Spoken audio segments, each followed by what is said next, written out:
We can do this the easy way, or we can do it the hard way. I don't think your followers would be very happy if we got an abortion. Hey, relax, guys. I don't want to get rid of the baby. Good, because we're not going Jesus. to. There you are, Mr. Netanyahu! Just who do you think you are? Killing thousands and flattening neighborhoods, then wrapping yourself in Judaism like it's some shield from criticism. Donald Trump is spiraling after South Park's latest episode ripped him apart in the most savage way yet. And he's not alone. J.D. Vance, Brendan Carr, and Netanyahu all got dragged into the chaos. Oh, I've been trying to convince the boss to get rid of the baby. I'm next in line to be president. That baby cannot be born. And if you continue to interfere, I will make things very difficult for you. From prediction markets to demonic pregnancies, the show turned power itself into a grotesque mirror of corruption. Add to that list that South Park has portrayed Donald Trump as having impregnated the devil and having introduced Brendan Carr to its audience, relentlessly shitting his pants. The way they structured it was clever. Instead of making the whole thing another round of cheap jokes, they introduced prediction markets.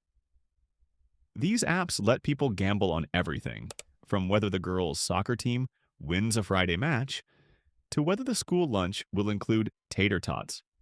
But then it escalates to the extreme, with people betting on whether Kyle's mom will strike Gaza and bomb a Palestinian hospital. What are you guys talking about? Prediction market app, dude. You know, online peer-to-peer betting. Yeah, it's social platform betting. People can make any bet they want, and then other users take them up on it. Wait, what was that? Will school lunch have tater tots next week? No, the one about my mom. Oh, will Kyle's mom strike Gaza and destroy Palestinian hospital? Why the hell would my mom destroy a Palestinian hospital? 'Cause she's a Jew? That one bet becomes the trigger for the entire plot. South Park used this absurd gambling loophole to expose how corruption and profiteering infect everything, even questions of life and death. The background made the release even bigger. The episode that was supposed to air on September 17th got delayed. Instantly, social media exploded with theories that the network had censored it. People thought the subject matter was too dangerous, too controversial. To completely change your life, though. What are you talking about? Well, when the baby comes, you will have to give it all your attention. No more dinner parties in the Rose Garden. No more baseball. Trey Parker and Matt Stone later explained it wasn't censorship at all. They simply missed the deadline. This is the cost of producing episodes in just 6 days from idea to screen. But the speculation only made the eventual release hit harder. When it finally aired, it came across like forbidden material. The delay built hype, and the hype turned into more impact. Wait, do you want to get rid of the baby? I don't think your followers would be very happy if we got an abortion. Hey, relax, guys. I don't want to get rid of the baby. Good, because we're not going Jesus. to. One of the biggest storylines is Trump's role as the father of Satan's child. It sounds ridiculous on paper, but it's brutal satire. South Park is showing Trump in the middle of a metaphorical nightmare. Trapped with a responsibility, he will do anything to escape. Every scene is built around his desperation to get rid of the pregnancy. He tries luring Satan into a hot tub with cigarettes, hoping the unhealthy smoke will do the trick. He cooks a soup spiked with Plan B pills, thinking he can sneak abortion drugs into a meal. He even tries weaponizing cats, betting on toxoplasmosis to cause a miscarriage. Each attempt collapses into slapstick disaster. Can you hear me? We understand you're head of the FCC, is that correct?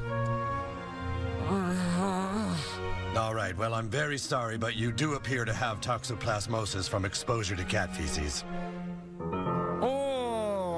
The brilliance isn't how the metaphor ties back to real life.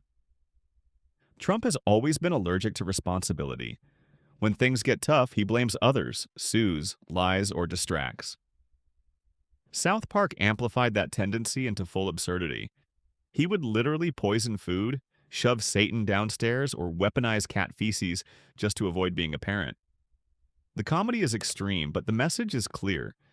It's about his willingness to do anything, no matter how reckless or insane, to dodge accountability. Mr. President, I really need to speak with you. Not now, Brendan Carr. Satan won't eat his carrots. Oh, come on, Satan. You're eating for two now. Carrots are good for you, see? Nah, Brendan Carr, don't do it. Oh, wow. This is the best soup ever. Oh, God. Oh! Then comes Brendan Carr, the FCC chair, who South Park turned into the ultimate punching bag. He gets thrown downstairs, crushed under cat litter, and poisoned with Plan B soup. The running gag is relentless. At one point, a doctor warns that if the toxoplasmosis parasite reaches his brain, he could lose his freedom of speech. That single line carries more weight than the slapstick. It's a sharp jab at censorship hypocrisy. An offensive government app? I better go speak with the president right away. Oh, there you are, Mr. President. I need to talk to you. No, Brendan Carr, don't. Whoa! Oh! What makes it sting even more is the real history. Back in 2022, Carr himself had written that satire is one of the oldest and most important forms of free speech. He praised comedy as a way to challenge those in power. But fast forward to now, and he's positioned as Trump's enforcer, pressuring companies to silence critics like Jimmy Kimmel. South Park highlighted that hypocrisy by turning Carr into a clownish victim in every scene. Mr. President, I'm feeling much better. No! Brendan Carr! And this isn't just South Park exaggeration. The Trump-Carr alliance against Jimmy Kimmel actually sparked bipartisan backlash in real life. Ted Cruz called Carr's threats mafia-style. Conservative figures like Tucker Carlson, Ben Shapiro, Candace Owens, and Joe Rogan also piled on. Even voices on the far right couldn't defend what Carr was doing. That's how absurd the censorship attempt was. It united both sides against it. Trump and Carr just last week attempted to get Jimmy Kimmel kicked off the air, which resulted in bipartisan condemnation, a boycott against the network, Kimmel's imminent reinstatement, and the biggest audience that Kimmel has ever had. And now we can officially add to that. By inserting Carr into the chaos of Trump and Satan's baby, South Park made the point even louder. The same man who once branded himself a free speech crusader is now depicted as the tool of a president who can't handle being mocked. The show visualized it by humiliating him at every turn. Carr's character never escapes. Every gag ends with him flattened, poisoned, or hospitalized. That's not random comedy, it's targeted symbolism. For free speech. If we don't have free speech, then we just don't have a free country. It's Also in 2022, and I wonder, how did that guy turn into this guy? Who would you like to see replace Kimmel on late night? a lot of people, anybody could replace him. The guy had no talent. Kimmel look, he was fired, he had no talent. He's a whack job, but he had no talent. What makes this sting is that Vance isn't portrayed as chaotic like Trump. Trump is loud, messy, desperate to dodge responsibility. Vance is the opposite. He's calm, he's deliberate, he manipulates Trump into taking the stupid actions. The cat? That was Vance's idea. The toxoplasmosis scheme? That was him planting seeds and letting Trump run with it. The brilliance of the writing is in showing him as the quiet architect of chaos, someone who never gets his hands dirty but makes sure others do the work. It's very difficult for you. We can do this the easy way, or we can do it the hard way. This version of Vance reflects real fears in American politics.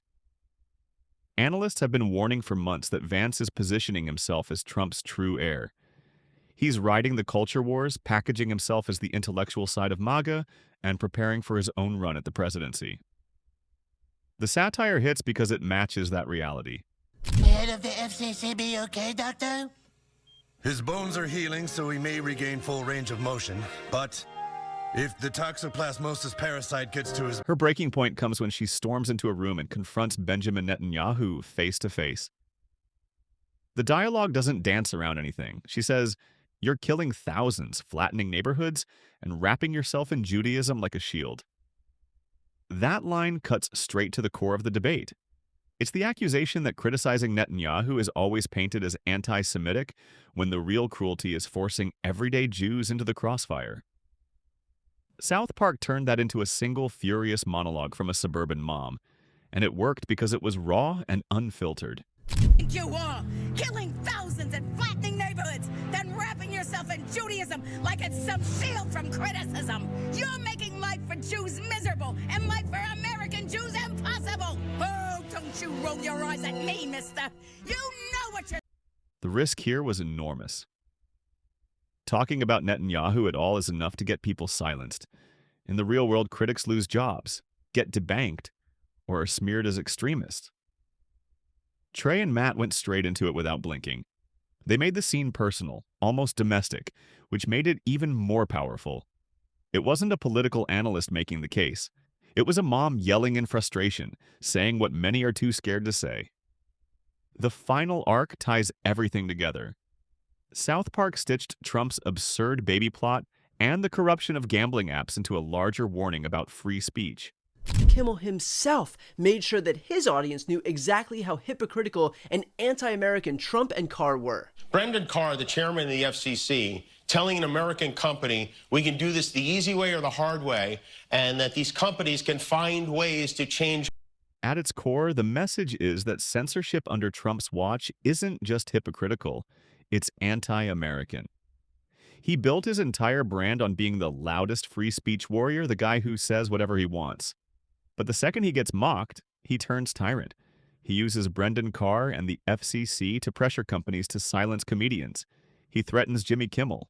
He throws tantrums online. The hypocrisy is naked. That's why people in influential positions have always targeted it for censorship.